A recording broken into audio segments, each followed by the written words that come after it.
Farmview with Kieran O'Connor on WLR. Brought to you by GlanviaConnect.com. Hello and welcome to Farmview. As usual, it's Kieran O'Connor here with your weekly farming programme. Well, on this week's programme, I'll hear how the beef industry is coping with the very serious COVID situation. We'll talk to Paul Nolan of Dawn Meats, whose Waterford plants have remained COVID-free and who also resumed their prestigious McDonald's burger order from Monday next. We'll discuss the importance of farm safety after 4 recent farm deaths during this busy silage period, and indeed also with children home from school. We'll talk to Teagasc farm safety specialist John McNamara of Kildalton College. We'll also hear how farmers must be part of the solution to climate change. We'll talk to National President of the ICMSA Pat Mc Cormack, and also we've an on-farm update from open source future farm milk supplier Shane Fitzgerald of Portlaw. Farmview with Kieran O'Connor on WLR. With GlanviaConnect.com, Ireland's biggest online farming shop and more. Well, a worrying fear in the agri-industry over the last week or two has, of course, been the outbreak of COVID-19 in some beef plants across the country. Well, the good news, particularly from down here in the southeast, is that Dawn Meats plant at Granny thankfully remains free of COVID-19. Great news indeed, and joining us on the line is their Group Development Manager, and that's Paul Nolan. Paul, once again, thanks for taking our call. Not at all, Kieran, thank you. Paul, obviously worrying times with the COVID outbreak across Ireland, particularly in the meat plants and some clusters right across the country. But the good news from a local point of view, Dawn Meats Granny thankfully remains free of COVID. Yes, indeed. Our plants in Waterford have remained free, and we're very obviously happy and fortunate about that. I suppose, Kieran, look, it comes back to the strong leadership shown by Niall Brown and the team here right from the onset of the virus in Ireland. They set up a COVID response team of senior directors, and they have met daily, and they keep updating and implementing actions to help us to mitigate where possible, obviously, a threat from this horrible virus. That's done 3 ways. It's done obviously first out of consideration, first and foremost, for the welfare of all our staff. We do it through communications, and we found over the years, given the mixed nationalities of our staff, that the most effective way to do that, Kieran, is through pictures and words. So a heck of a lot of signage has gone up. But then on top of that, when it comes to the infrastructure itself, there's been a lot of work carried out in our plants, whether that's perspex walls now between each employee where possible, the provision of visors in addition to all the other protective gear that people always wear, change of canteen rotas, spacing in locker rooms, and so on. It's amazing the amount of work that's been done. And I suppose added to that, of course, is that only exceptions are made for visitors. And of course, when the news broke, when we heard Dawn initially, I got a shiver, but next thing it was the Kilbeggan boning plant, and then of course you had the Roscrea, Rostera, and they maintained business, but you actually shut down Kilbeggan straight away when you had an outbreak on that boning plant in Kilbeggan. Absolutely, and again, a very senior management decision was made with the greatest of speed given what had happened, and what they did simply from there was to follow guidance from HSE and the department and other bodies, and thankfully that plant is now back at work again. Was it difficult to get the workers literally to buy in, particularly if a lot of foreign nationals, and of course you mentioned plants in Waterford, of course we cannot forget Carroll's Cross, but the big one of course in Granny. Was there difficulty getting the staff on board, and was there a case of some farmers or workers afraid to identify themselves if they felt they had a problem? That hasn't been our experience, thankfully, Kieran. I think there is a great degree of trust amongst the employees in Dawn, because as I said from the outset, they could clearly see that management was taking this very, very seriously and putting in place a lot of measures, but more importantly explaining the measures as they went along. And as I said, that's done in 2 ways. One is with pictures, and second one is with communication in those employees' specific languages, and all that at every site is actually implemented by a COVID team which answers to the main team here at headquarters. So, basically employees got it from the start. They saw the actions and the precautions that were being taken to mitigate the chances of this unfortunate bug getting into our premises. And I think they've been happy to play ball, take a lot of confidence from our results so far. So obviously any employee starting to feel a bit unwell was really encouraged to come forward, as against, as you say, in certain areas, we're not pointing the finger in any directions, but there is that good cooperation between employee and staff and management. Absolutely, Kieran. I mean, central to the trust is that people know here that if they're feeling unwell and they make that known, they're not threatened in any way or shape. In fact, they are 100% encouraged to do so. So that has carried us a long way, and I can't talk obviously for the industry, but all I can say is that has stood us here in Dawn Meats in good stead. Paul, the last 12 months for the beef industry with the whole threatening of Brexit, and obviously that still hangs over everything, and then of course we had the strikes and we had the closures, and real difficult marketplace for you. But at the moment, thankfully, I believe we might have some good news coming down the track, at least to be welcome good news for a real hard-hit beef sector. Absolutely, Kieran. I suppose when you reflect on the last 12 months, you'd have to say it certainly isn't a boring place to be by any means.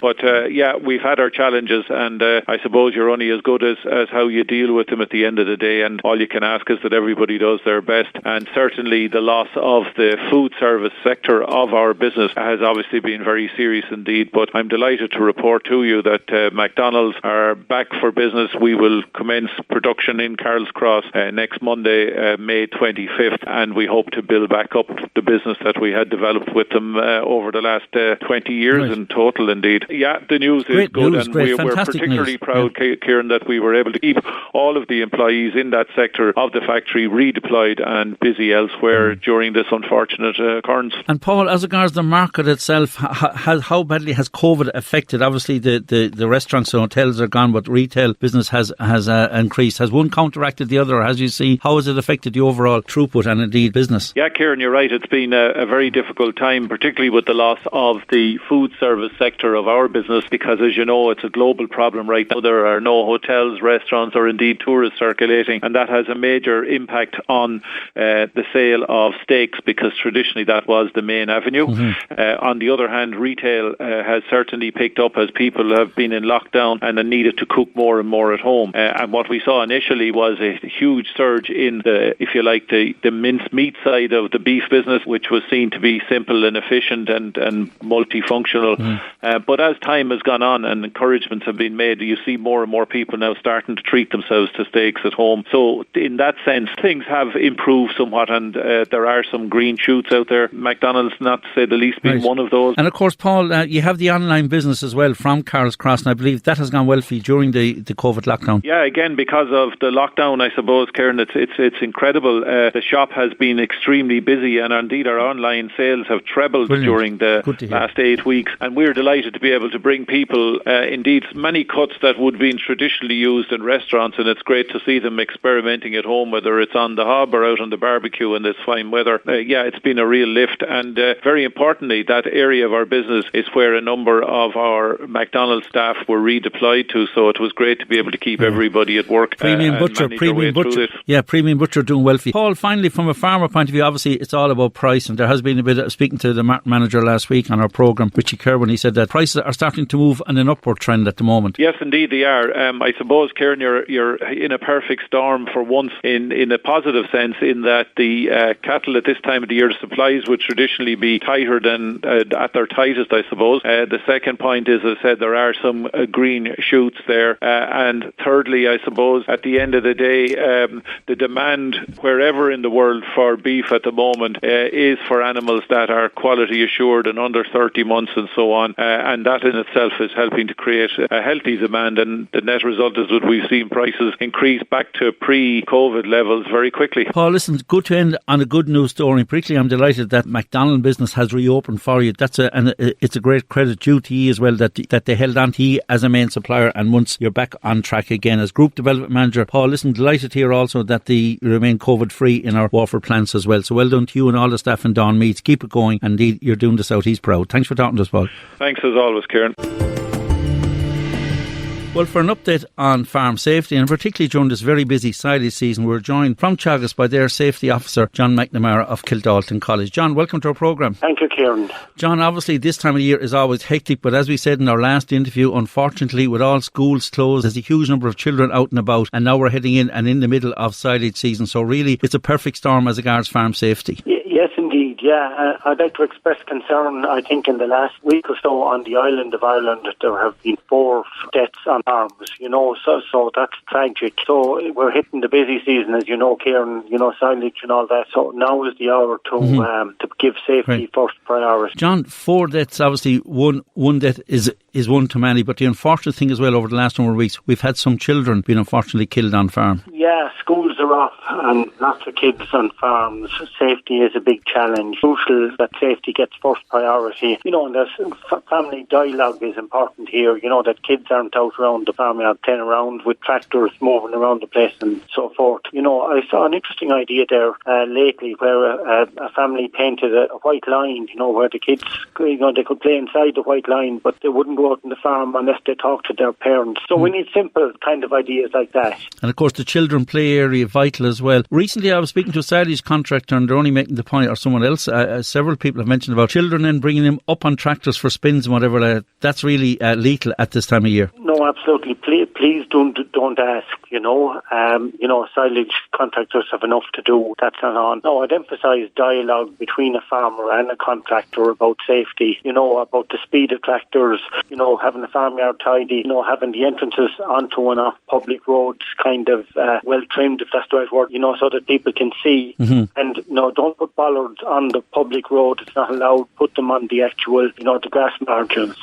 And John, also of course, because of COVID, you've a lot of people out cycling, out walking, some people with headphones. So really, that could be very dangerous as well with silage trailers bombing around the place, No, absolutely. I've noticed it myself here, in the Kildalton area that, lots of people out walking, So I think, for drivers, speed is the issue.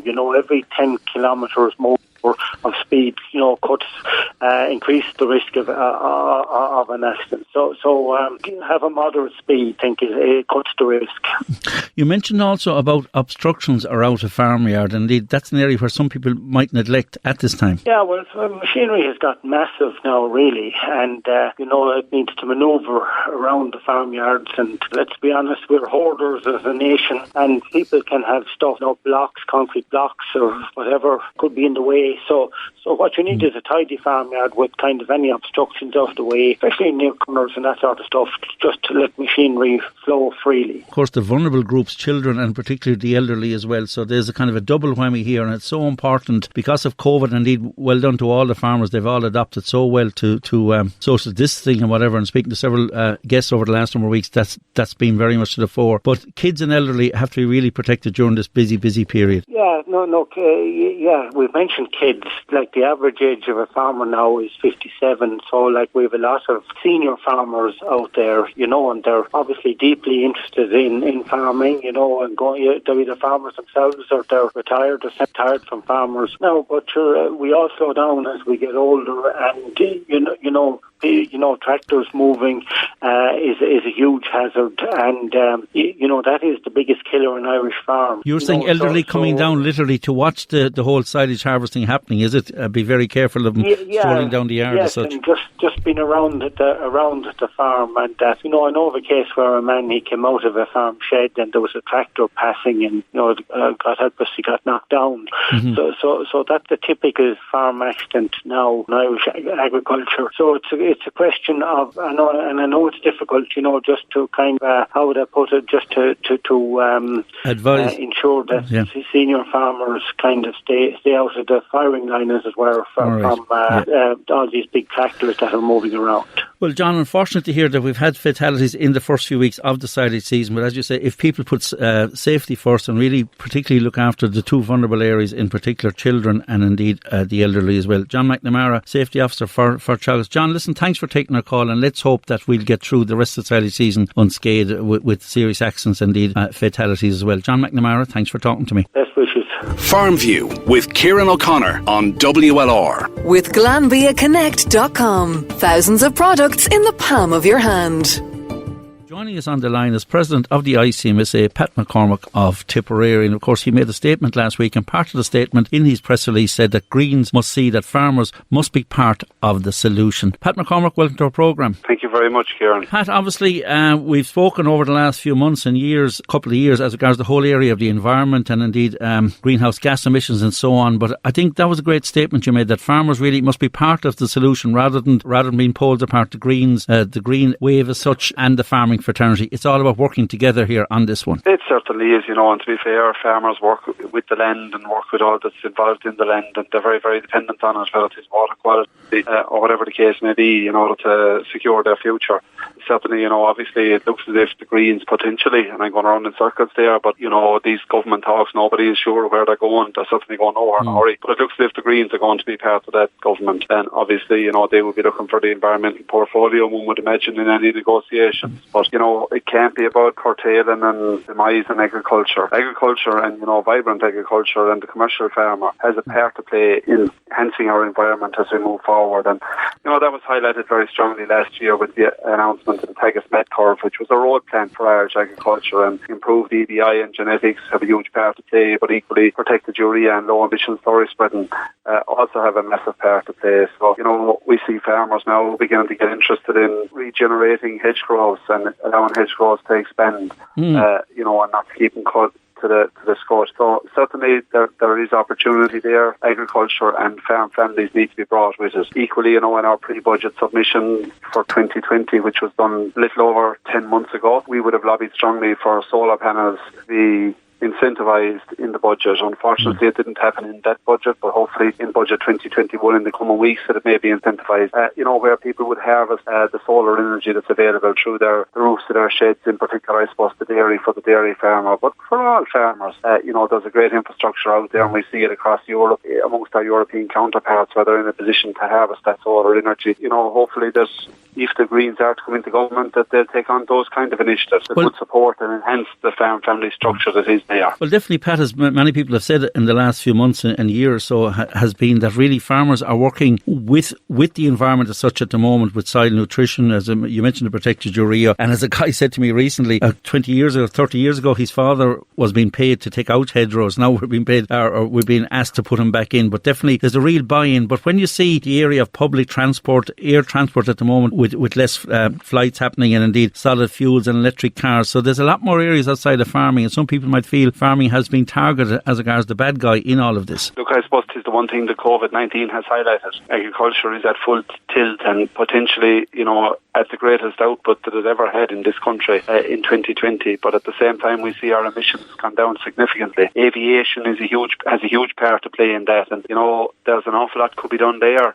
With no drawback, and I've been a beneficiary of that myself during COVID-19, where we've had Zoom teleconferences right across with all my European counterparts, where traditionally you'd be driving to Dublin, getting the plane to Brussels, getting a train in Brussels, and doing the return journey. It's far easier to just log in there and to do it by Zoom, and it's far easier for the person, but it's far more beneficial altogether for the environment. And hopefully it's those sorts of areas that would see targeted and be the positive of COVID-19 when all is over. I've seen with the open source programme, I know in this region with Lambia and Teagasc, and indeed with water quality people as well through the councils, that really there's huge work going on, and over the last year and a half there's really been a huge effort on farm. There has indeed, and a lot of those river catchment areas would be part of individual programmes, and they'd be using, they're far ahead of the ordinary farmer. They'd be using protected urea for the last number of years in order to see the difference, maintain output, but see the difference in any form of leaching from the soil. And the reports coming back there are all extremely positive. And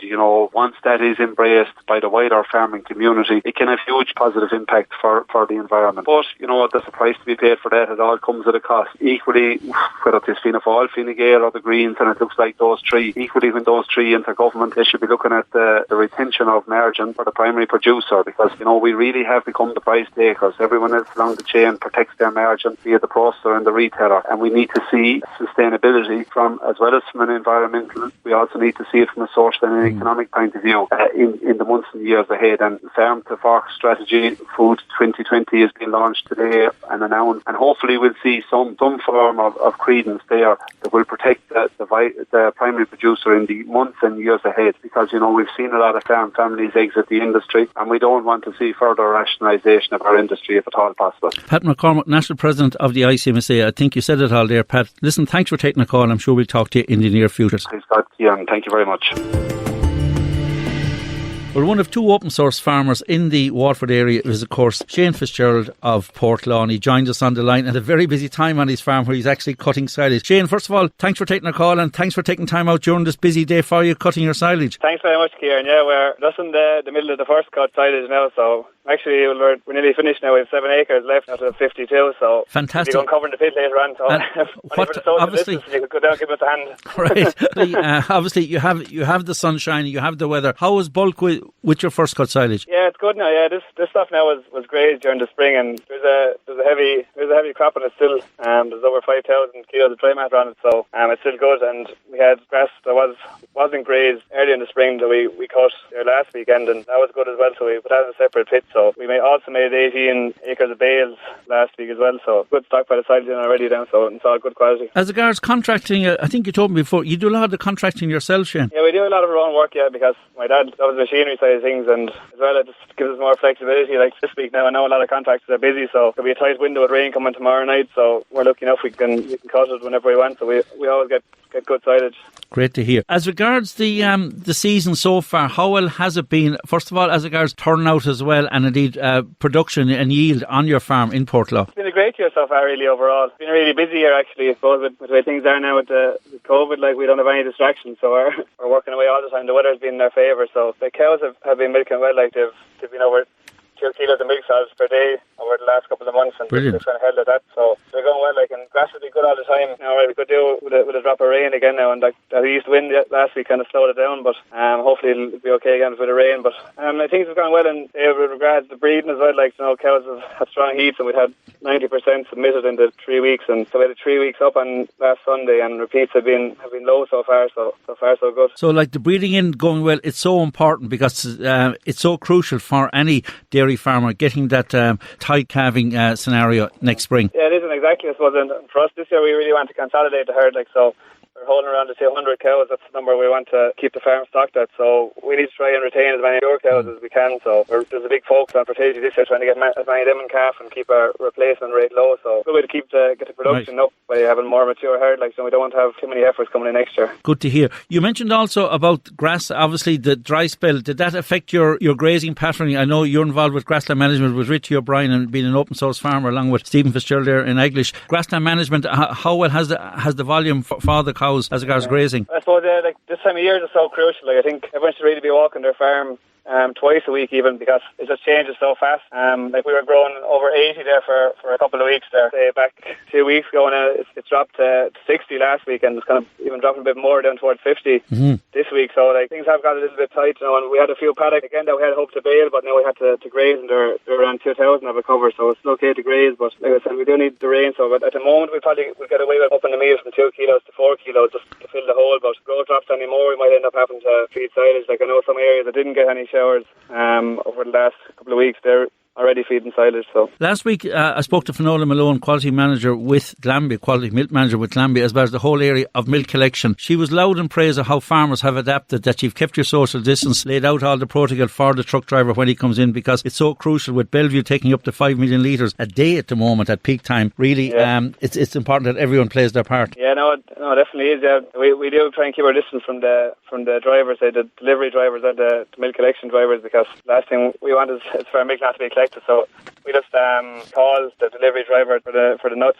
We ring him our text, and I text Martin Connolly, and the nuts will be there the next day. And this is the milk collection again. We just leave out our disinfectant, and we have disposable gloves there and a bin and everything, and just try and keep things as clean as possible. Like, we've seen what happened in some of the meat factories, like, so we don't actually want something to happen like that in Glanbia. So well, Shane, careful. Listen, yourself and all suppliers, you're playing a blinder. I know you're hectic there. You're cutting your own salaries. I'm glad the sun is shining for you. Best of luck with it. I know you're looking for some rain later in the week, but we'll take every day as it comes to you and your family and your dad. Keep up the good work out there. Stay safe. Shane Fitzgerald, of course, the open source dairy farmer from Portlaw. Thanks, Shane. Thanks very much, Kieran. Well, that's my lot for this week's Farmview. A big thank you as always to Sean and Ollie for all their help again in putting this week's programme together. So from myself, Kieran O'Connor, keep up the protocol, stay safe and keep your distance. And hopefully I'll have your company again same time next week. Farmview with Kieran O'Connor on WLR. With GlanbiaConnect.com. Thousands of products in the palm of your hand.